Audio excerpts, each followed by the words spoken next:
So yun, malapit na yung lunchtime. Magpe-prepare tayo ng food for lunch. Magpa-pan grill tayo ng pork barbecue na marinated na. Nabili to sa O-Save. Ito, ganitong packaging niya. So, tinow out ko siya, nilabas ko ng freezer, medyo malambot na. So, pwede na natin siyang isalang sa ating pan grill. So, ayun guys, abangan.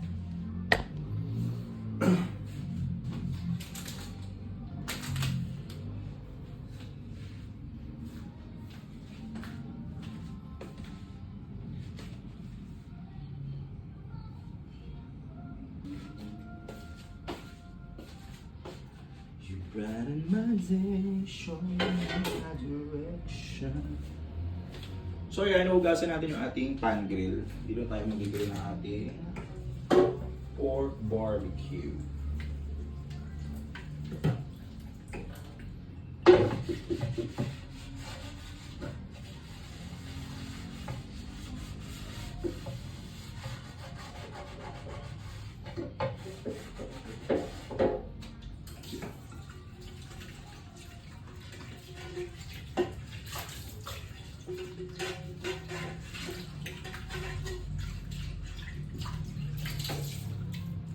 So isasalang lang natin siya dito sa ating stove.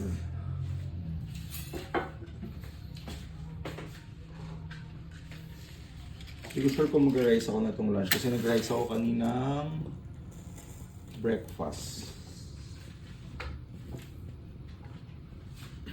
So preheat lang natin yung ating pan grill.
So yun, dahil frozen siya, hindi pa siya super na to, super lambot na meat ha. Natatanggal sa stick yung mga mismong meat. So aayusin na lang natin siya.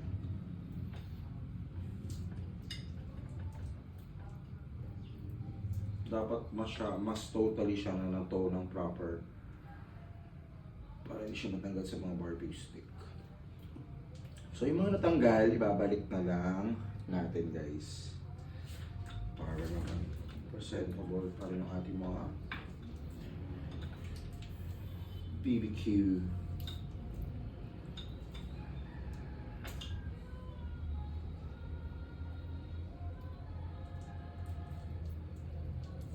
Sarap kasi ito eh, kinain namin ito ng New Year. Yung nga nabili nga ng sister ko sa O-Save. So ayun, perfect siya for ulam. Sa mga manginginom, pwede rin siyang pulutan. Yan.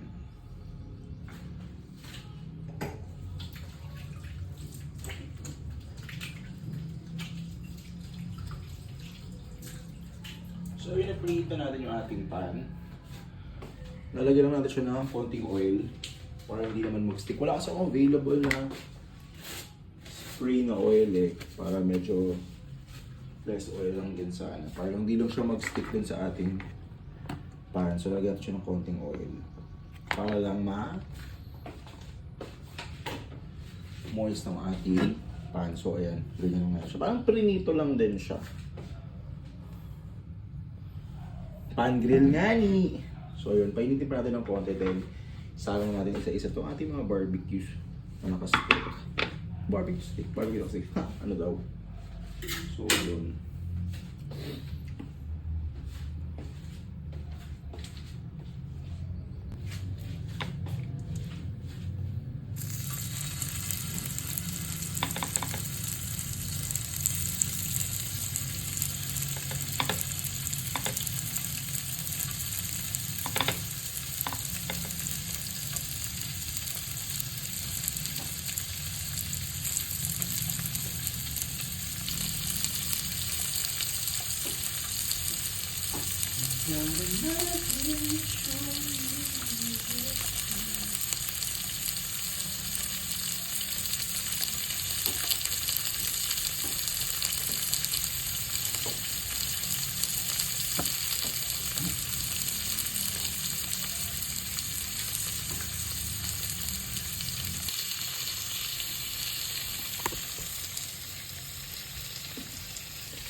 So I have here my tong para sa pag-select natin ng ating mga pork barbecue.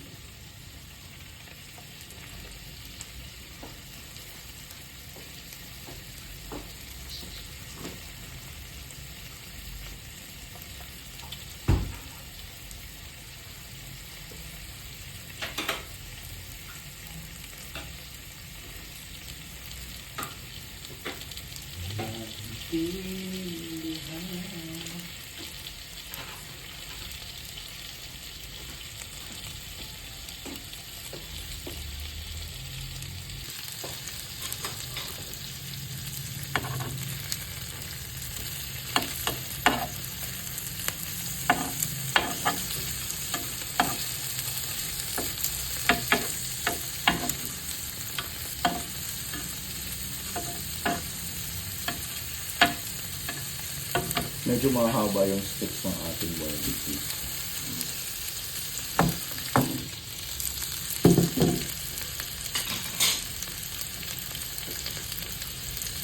So ayun guys, update ko kayo later para dun sa ating finished product ng ating pan-grilled pork barbecue for lunch. So ayun, bye guys muna.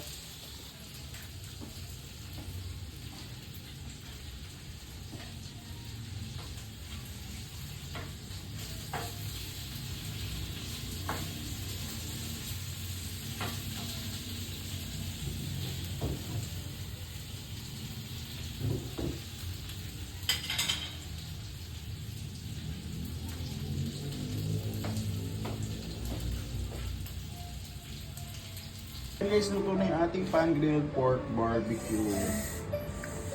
Tapos ka na? So I will show you kung paano ko ginagawa yung pag-inject ko ng insulin before meals. So ayun, nakaprepare na yung plato ko. Then, syempre mag-inject ba tayo ng insulin natin? Of course, mag-ice tayo na ating kamay. And of course, yung i-injectan natin na part ng ating ano. So, lunch time ngayon, 8 units tayo, ay 6 units tayo. Because lunch and dinner, 8 units. So, dito tayo sa chan. Pakita ko pa ba sa'yo? Hindi ko naman ipapakita, hindi pa ako ready. Pakita na nagsasaksak ako mismo. So, 6 units.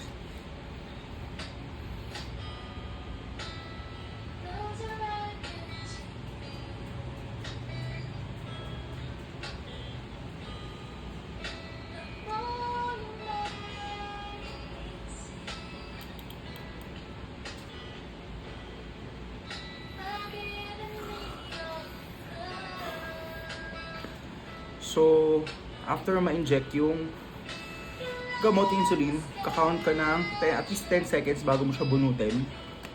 Yun na yun. Ngayon medyo natatakot pa rin ako, pero nasanay na ako sa everyday ko ginagawa. So, kakain na tayo ng lunch.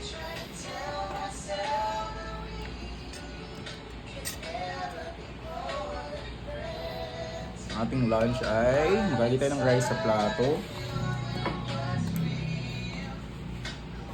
Konting rice lang tayo.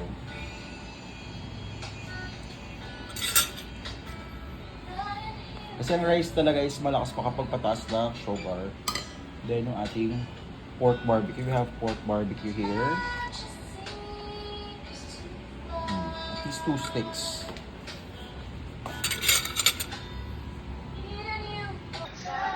Start na tayo kumain. Ating pork barbecue. Super sarap.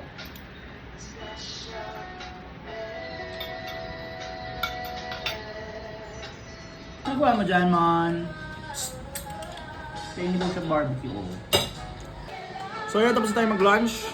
Simot ang ating 1 cup of rice. At ang ating 3 sticks of pork barbecue. So, kailangan tayo ng medicine. After meals, before meals, nakapag-inject na tayo. Take ko na matapos na kumain yung sister ko. Lumabas lang sa get and food na sa kabila. Kaya maghuhugas tayo na pinagkainan. Ayun guys, thank you for watching. Bye. Happy Monday.